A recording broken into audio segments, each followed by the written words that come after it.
श्रियकान्ताय कल्याणनिधये निधयेऽर्तिनाम् श्रीवेङ्कटनिवासाय श्रीनिवासाय मङ्गलम्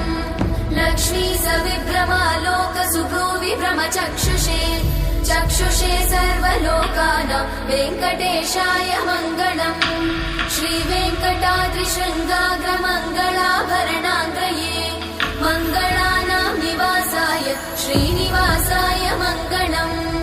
सर्वावयव सौन्दर्य सम्पदा सर्वचेतसां सदा सम्मोहनायास्तु वेङ्कटेशाय मङ्गलम्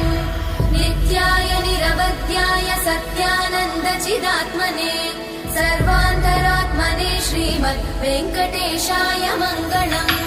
स्वतः सर्वविदे सर्वशक्तये सर्वशेषिने सुलभाय सुशीलाय वेङ्कटेशाय मङ्गलम्।